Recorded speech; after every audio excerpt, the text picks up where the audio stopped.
Hi there, welcome back to the Mindset Check podcast. I'm your host, Misha McKittrick. This is a podcast where we believe that as you take time for a mindset check, you have more power than you think you do, and where we also believe that our emotions are felt by the people in our lives, and it actually makes a huge difference in their lives. That's what we're going to get into today. And guess what? I'm so pumped. I'm excited to be announcing the coaching course that I'm rolling out for fall. In this course, I'll walk you through how to elevate your emotions. I'll show you how to live feeling that high vibrational energy. Because when we live like this, all of the smaller frustrations in life leave. I'm also going to teach you the science behind how our brain works and why that is important to understand to help you fuel the mindset that you need to check into the power that already exists inside of you. I'll be showing you how to go through life consciously awake and how checking into your purpose makes you feel alive. Are you in? I'm so pumped. It's going to be 8 weeks beginning September 21st. We'll meet virtually every single week, and you'll get a couple of one-on-one coaching sessions with me. You'll also get a container of support from the other amazing women in the course. If this is something that you're interested in and you want more information to help you find that power that's inside of you, you can DM me or you can click on the link in the show notes. I'm so pumped. Let's do this. Okay, let's drop into today's episode. Just to let you know, if this is your first time listening to the Mindset Check podcast, what we're doing is we're dropping into my journal from when I was 15 and pregnant. I went through a few really rocky years, rough relationship. I lost my little girl when she was 9.5 months old. We walked through grief. And where we're picking up in the story is after that happened. There's absolutely nothing new, no new characters if you have been listening up until this point. So let's jump right in. April 30th, 1995. I was just looking in my photo albums and I found a picture of Taylor and I on her blessing day. I'm holding her up and kissing her lips. I would love to have it cropped and enlarged. I have to find the negative of it. Anyway, I haven't talked to Jesse. Sometimes I wish he would call, and other times I think it would make it worse. I feel so alone.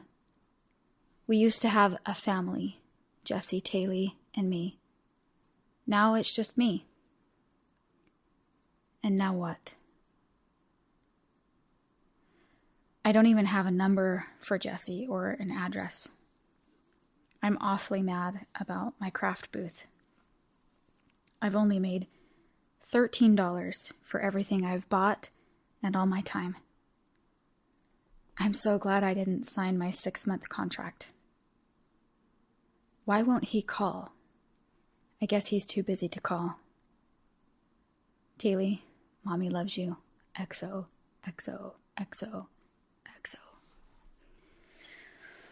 Ooh, so I could spend a long time on lots of these sentences and lots of really what vibration I'm living in as I'm writing this. And there's just so much negative, and I want to point out that what you focus on grows and it shows up in all areas of your life.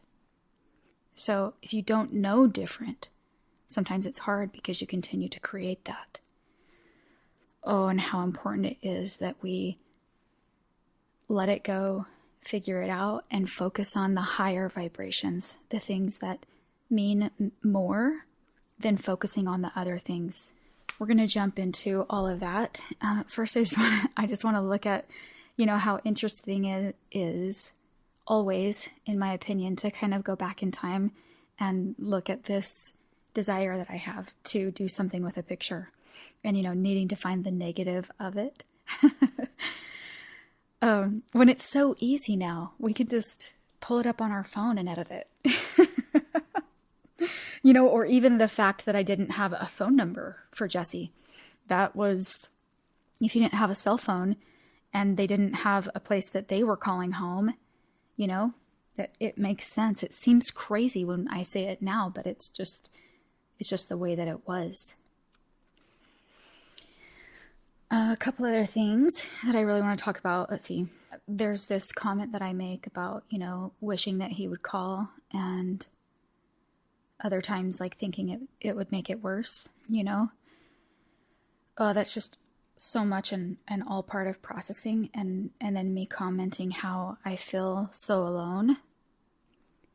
And it's interesting when I've really pondered, feeling alone, because I think in our lives, especially in our day, like this is a feeling that people feel a lot.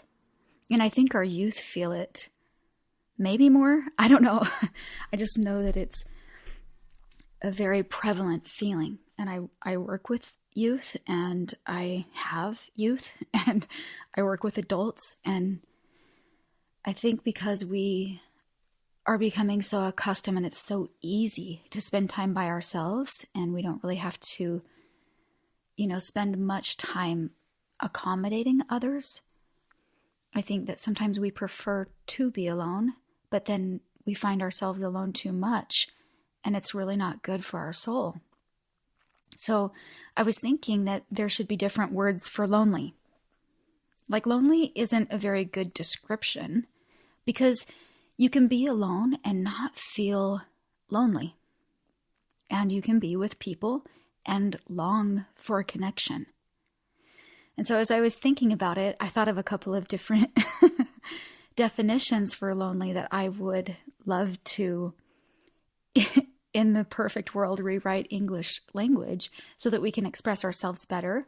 And I think it's important when we look into the reasons why we feel alone, because then when we evaluate our lonely, then we can come up with action items of what we can do to invite the opposite feeling into our life. So number one, and you guys tell me what you think if you completely resonate with these.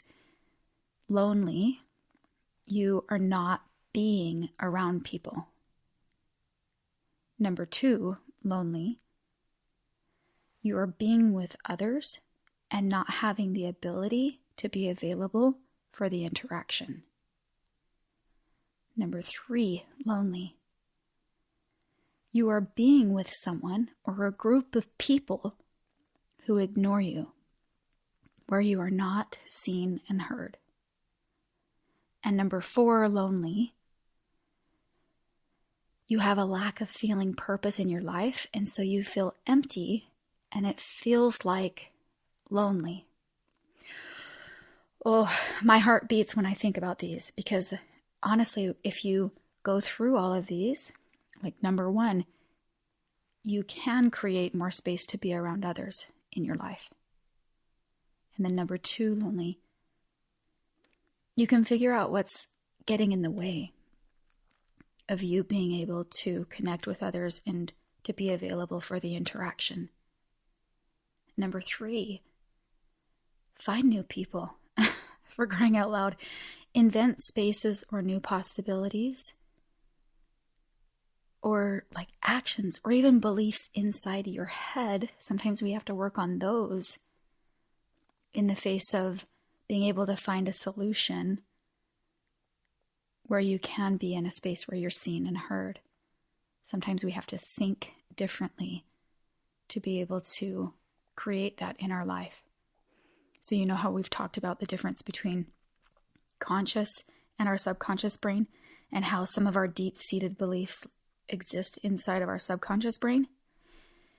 If one of those deep-seated beliefs is that people ignore you, then you have to change the belief, and you have to trick your brain until it becomes part of your life. So I know we've talked about a lot of those things before. Walking through them is really important. Walking through, how do we do that? How do we trick our brain? And how do we create new beliefs in our lives? And it's simply by paying attention to what we are saying to ourselves and not allowing ourselves to say the things that are, deprecating, that hurt us, that damage us. And so telling yourself the opposite, or something that you can believe in, like I'm in the process of finding people who value me, that's like a very powerful thought to attach to. And then you focus on areas where you're seeing that show up. So diving into also number four is a lack of feeling purpose in your life.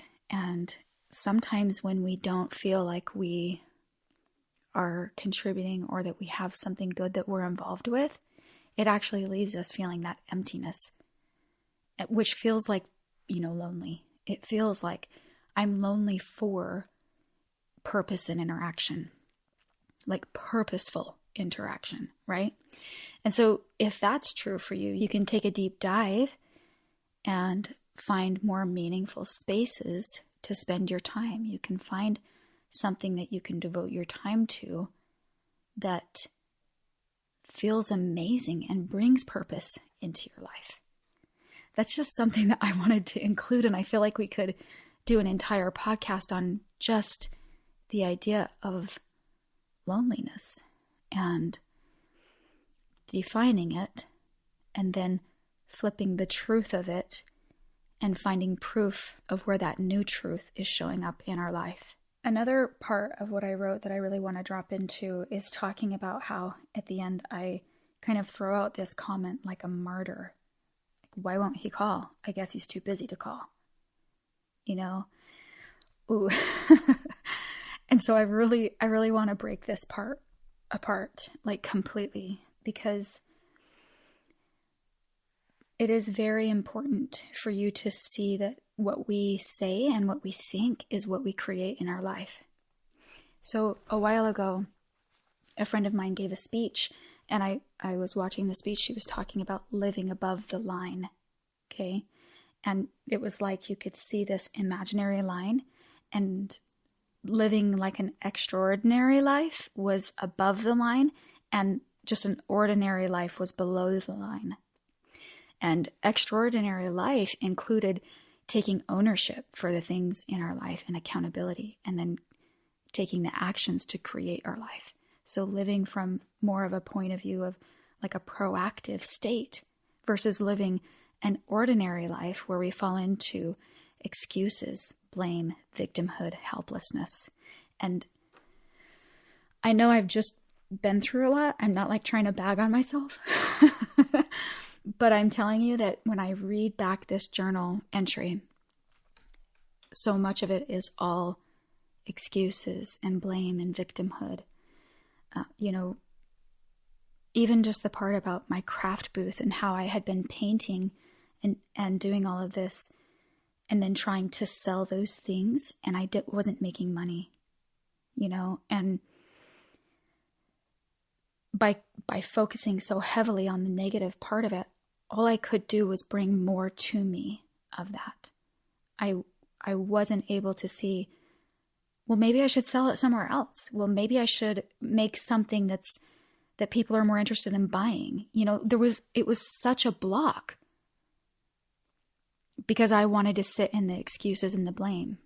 And I really want to talk about that with my comment of me being a martyr and a victim in the area with Jesse, and how important it is that when we've experienced hard things, especially in a relationship, how important it is to attach to what's above that line. Like, what do you want to create, and how can we exist in these higher vibrations? Because other people feel our emotions, and if we don't give them a chance and we sign up to believe in the worst of the person that they are being, it's really hard for them to break through that. It's really hard. And so I want to talk through how other people feel our emotions and what the science is behind that, and how important it is for us to ascribe to the people in our life the best of what we can see and the best of what we can create, and the ways that we can continue creating our relationship above the line. So I had experienced just learning that Jesse had been cheating on me.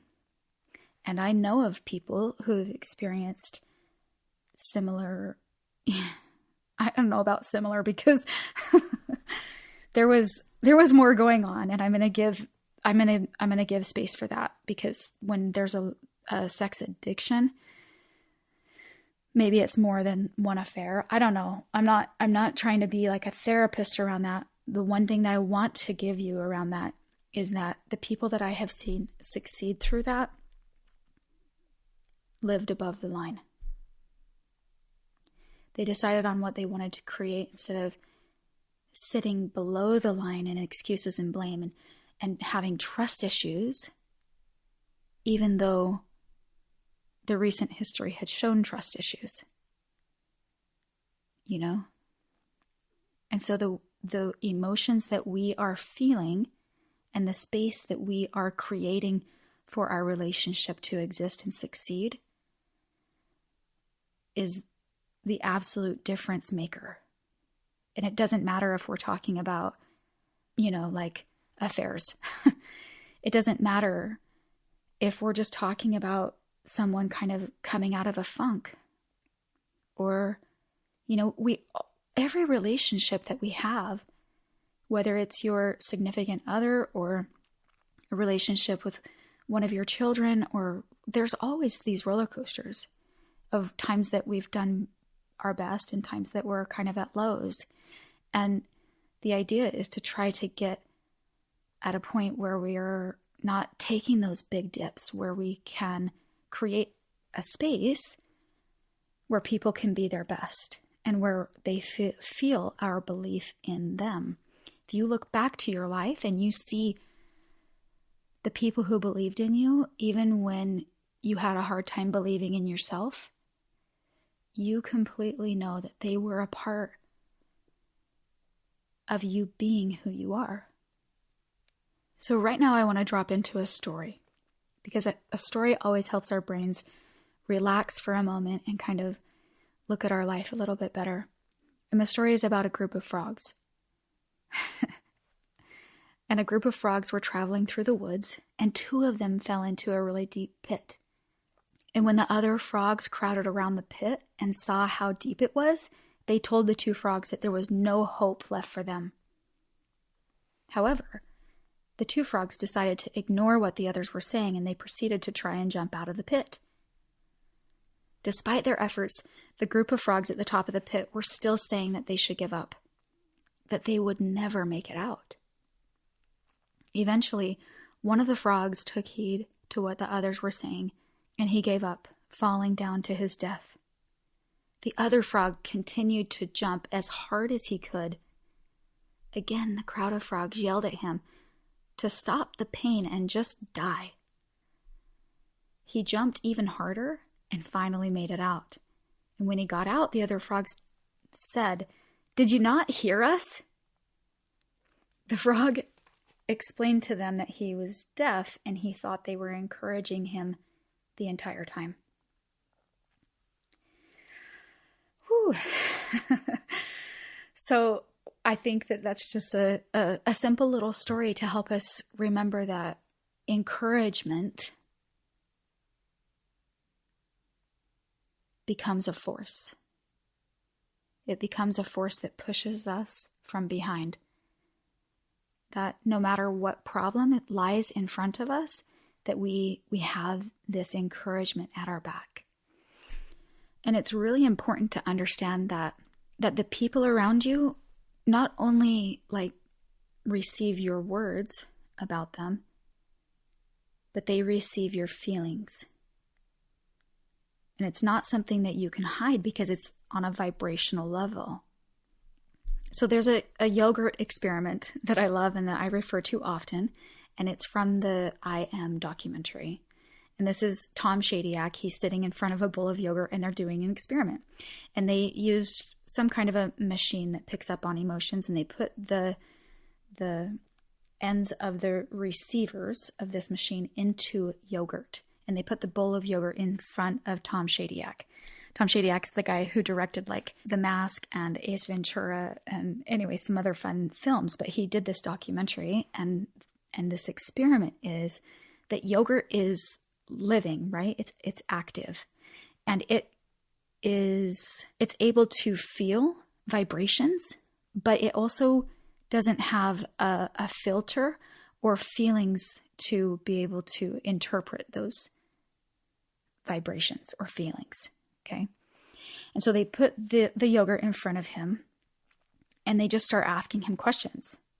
And one of the questions they ask is, when's the last time you talked to your lawyer? And it kind of made his chest start to pound and beat. And of course, he's sitting there not hooked up to this machine, but the yogurt is registering these high feelings that he's having. The yogurt is picking up the vibrational energy that he's putting off, okay, in his field. And they ask other questions. They ask, peaceful questions, and it is registering all of these feelings. They ask more questions that are difficult, and it continues to register all of these feelings. And when I saw that visually with my eyes,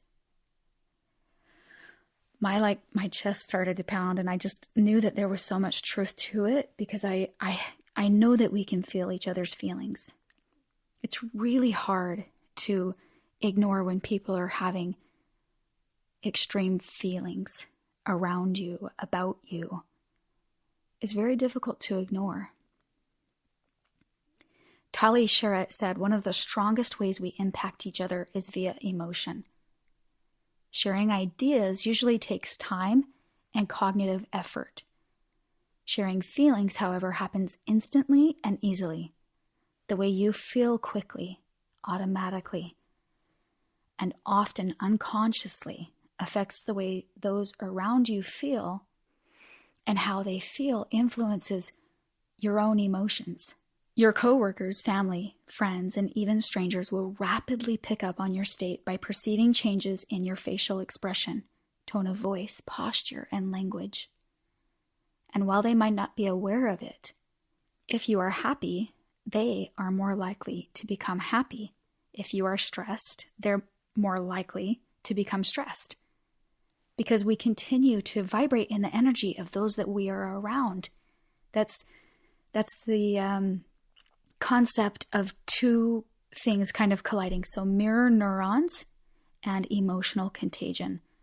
And mirror neurons are proven at first in the 1990s with a team of Italian researchers. And they looked at the brains of these monkeys, and they found that individual cells that fired when monkeys watched a primate grab an object and then fired again when the monkeys grabbed it themselves. So in other words, the monkey was feeling feelings when they watched another monkey do something, the same feelings that they would feel if they were doing it themselves. And so that kind of started this propensity in science for the exploration of us learning that when we see someone do something, we feel it. But when they also are feeling emotions, we feel it. And here's something else that's really cool about mirror neurons, that they not only were able to observe that their brain fired in the action and the feeling that they were feeling, but that it also contributed to the plan of action that then became from the observer's brain. So in other words, their actions changed the way that their feelings changed. It redirected their future and the things that they chose to do. Ooh, this is so good when we really are diving into this. And then we talked about emotional contagion, and that emotional contagion works in the arena that we can't hide our emotions from the people that we're around. So you might be struggling and think, well, I don't want anybody else to struggle, so I'm just going to struggle inwardly. But the thing is that the people who are around you still pick up your emotions, right? It's like going back to the yogurt experiment. The whole idea around emotional contagion is that hiding our inner experiences is not really physically possible. And they're starting to see it show up more and more in science. There was a study done at the National Jewish Medical and Research Center at the University of Colorado. And this is a study that discovered that children whose parents were experiencing significant strain or stress, they were more likely to develop negative conditions in their life, like asthma and their risk for diabetes and just lots of medical problems, heart disease, all due and linked to secondhand stress. Because their main caregiver was feeling so much of these feelings, these high-level negative feelings, and it was transferring the energy to the children. It's like the idea of secondhand smoke, but it's secondhand stress, secondhand depression, secondhand anger. All of these things that we feel transfer to the people around us. And so we see more reason that it's so important for us to be responsible for our own vibration, for the condition of our own hearts. It's really hard for a couple to have a chance at making it when you can't believe in each other. It's really hard. And sometimes we have to learn how to raise our own vibration and to be able to see life from the other person's point of view. Even if from our point of view, we think it just shows up really in a bad way. We have to be able to try to look at it from a compassionate state of view, and that lends a little bit of space for understanding, and therefore it can change our feelings around that person. Okay, whether it's a relationship that's with our significant other or anyone else in our life. Because a lot of times it's easy to say like, oh, choose your relationships wisely, but when they are your family, you're in it for the long haul. And it's important to see that what we are creating matters and is worth it. So there's a story I want to share with you from a book called The 4 Sacred Secrets about a woman who got in a car wreck. And it was kind of like all of this energy from a really hectic week and all that was on her shoulders and what she was dealing in her relationship with her boyfriend. And she swerved to avoid a collision and she hit the curb and she was okay, but the car was pretty banged up and she was pretty, discombobulated. And she didn't want to call her parents for help because she didn't want to hear another lecture on safe driving, and she just didn't want to have to deal with that. She started thinking through and kind of fumbling for the name of an acquaintance, and this is where we drop into the story. Suddenly, she heard the familiar voice of her boyfriend behind her, in utter disbelief and with relief. She turned around to find him standing there. He said he was passing that way to visit a client when he saw her car wrecked on the road.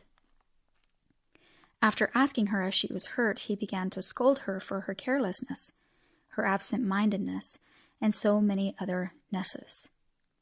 He continued to be upset with her even as he handled all the inquiries from the police and took care of the formalities.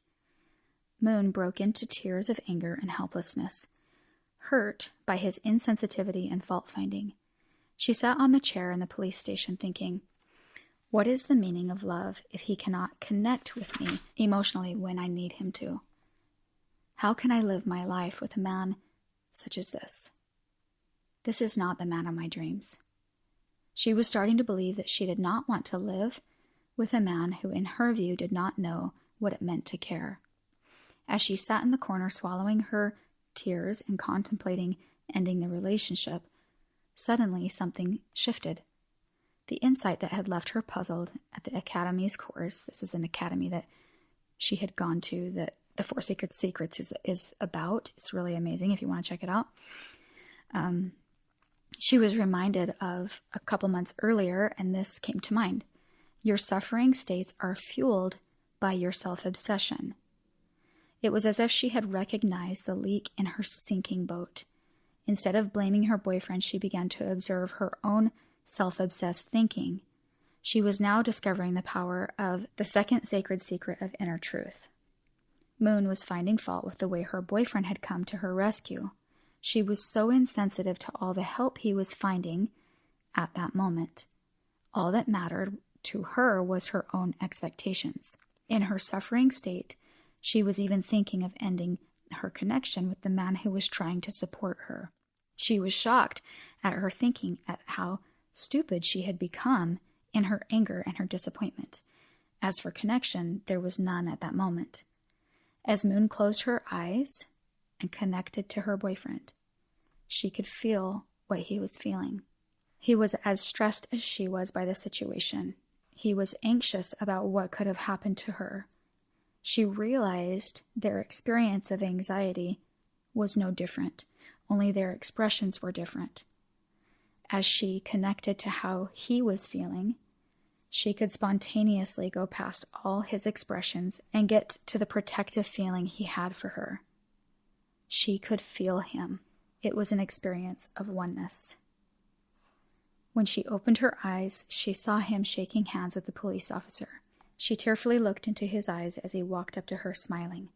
Moon knew her life would be more beautiful with every passing day, now that the inner truth had opened her heart to the experience of connection. And I share that story with you. I know it's a little bit winded, but I just share that story with you because so many times in the story, we're only seeing our side. And it's like this boyfriend who really was trying to do what he could for her, and he was handling so much for her, but he was, expressing his stress in a way that didn't sit well with her. And she wasn't, closing her eyes and connecting to what he might be thinking and feeling in that moment. And so I say that because I think there's a lot of times in all of our relationships where maybe we aren't connecting with what the other person is thinking and feeling. And maybe what we're thinking and feeling about them is blocking them because of the energy that we're giving them from being able to step into what they could be. I love what Pam Grout said when she was explaining how other people feel our emotions in her book E Squared, which is another fantastic read. She said, when you generate uplifting thoughts about someone, it contributes favorably to his or her energy. Conversely, when you judge others, even when you keep it to yourself, you affect their energy and the quality of your interactions. You can literally uplift your world by lasering love, blessings, peace, and other high-frequency emotions to the people in your life. She encourages us to envision our loved ones getting everything they want. Like even things like envision them winning the lottery. Envision them, having just the best life that they can have. And I know, trust me, from my experience, that it's tempting to talk about how bad it is. But you have to remember that no matter what you're saying, if you say it long enough, it starts to be a part of you. And so it really becomes about what you want to choose. Do you want to give the other people in your life a chance? Do you have a desire to believe in them so fiercely that your energy can lift them to something more?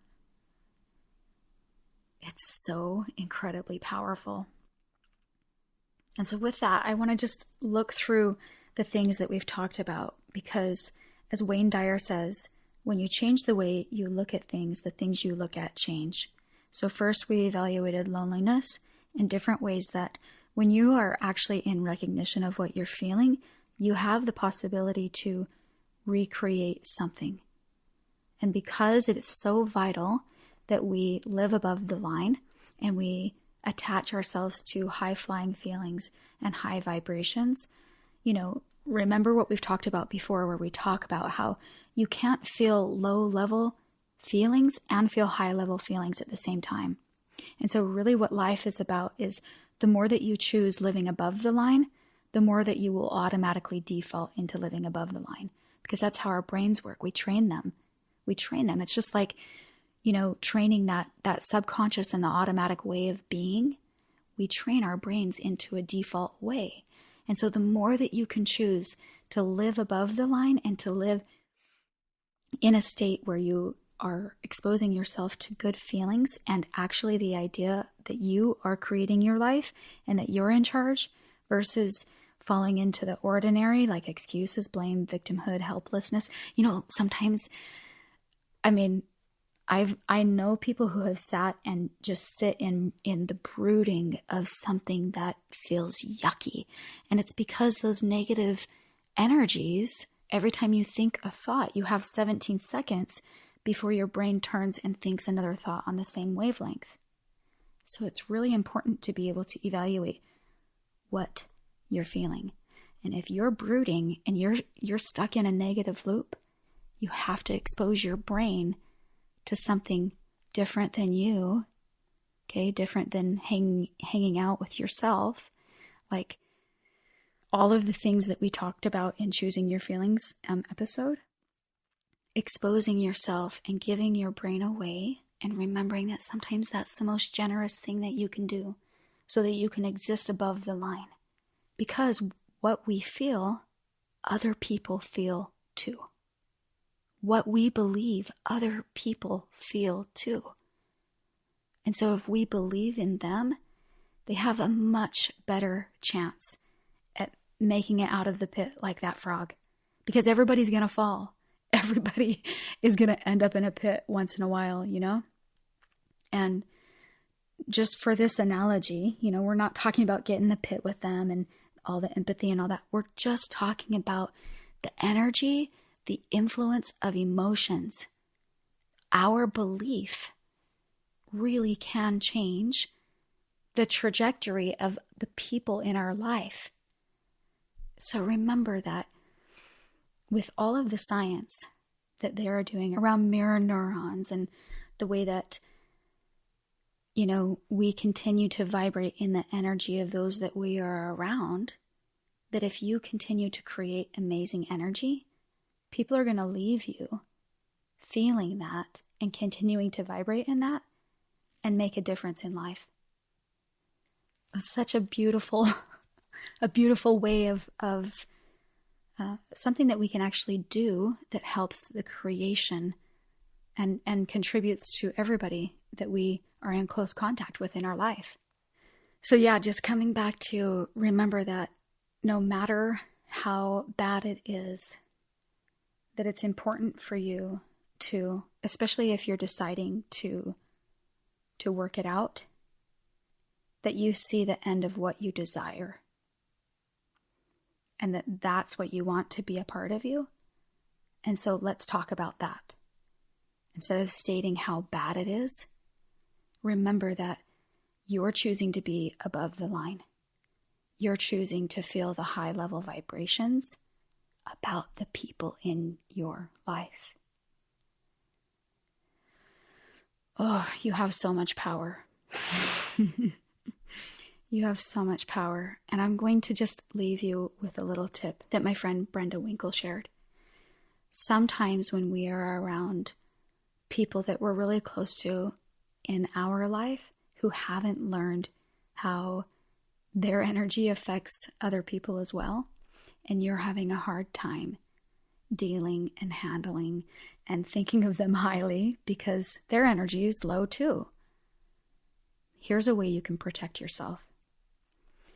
And I promised that I did this last night. I was kind of having trouble falling asleep and I had a lot of thoughts kind of coming across my brain. And normally I can easily dismiss that and pay attention to my breathing and fall asleep. But last night I was struggling. And so I tried this trick and I promise it works. So it might sound a little woo-woo, but it works. I promise 100%. And so you just place your hands in front of you like you're going to zip up a jacket. And then you hold down one of the, you know how when you're zipping, you typically would have, like if you're right-handed, you'd have your left hand hold the bottom of the jacket while you take your right hand and zip all the way up your chest and then zip it up your face and over the back of your head. And just while you breathe, do that 3 times. You're just zipping up, zipping up. It's kind of like you're creating a protection bubble or a shield. And sometimes, you know, I was even just talking to my husband about how important it is for us to, when we're feeling really, really scattered, sometimes that's Satan trying to come in and confuse us and throw us off course. And so zip yourself up, protect your energy, and remember to start inside and radiate. And what you radiate matters. And so I hope that through that and through understanding how your emotions and energy affect the people around you, that you truly see that you have more power than you think you do. So right now I just wanted to answer a question that came across from one of our listeners. And I actually met her in person at a party that I was at. And she was telling me that she was listening to the podcast and she had some questions. And some of the questions around Taylor's passing. And she said, where was the anger and how could you just go straight into grace? And she felt like I skipped over something with her death. And she just looked at me and said, what happened? And I bring this up right now because it's coming up. It's coming up on the next few episodes. And I just wanted to let you know that I hear you. I hear you, and I wanted to make sure that I'm giving you the story the way that I experienced it. And so I'm staying true to that, and those answers are all coming. So if you found yourself in that same camp or those same questions, it's coming up, and you'll see why it all needed to happen the way that it happened and the way that I told the story. Another thing that I really wanted to do is to drop in and just remind you to please make sure that you are subscribed to this podcast and how much it would mean to me if you share this podcast so that it can grow, so that I can continue to share my story with people that might allow breakthroughs in their own life or, you know, to create a safe place for transformation for others. So if there's something that's touching you and you think it might touch other people, then I would just really appreciate it if you would share. Make sure you rate and review the podcast. You guys are incredible. Thank you so much for being so loyal and staying with me on this journey. And it really does mean everything to me. So I just wanted to say thank you. And one more thing that I wanted to do is I just wanted to recognize one of our listeners. Her name is Alana Gentry, and she is on Instagram as the Alana Banana Show. And she's always making really incredible comments and encouraging me in telling my story. And I just wanted to encourage her in this moment because she is sharing things on Instagram, just little snippets of songs that tend to encourage me a lot. And so I thought they might encourage you. And she just shows up with her ukulele and she delivers a little message through song just like this.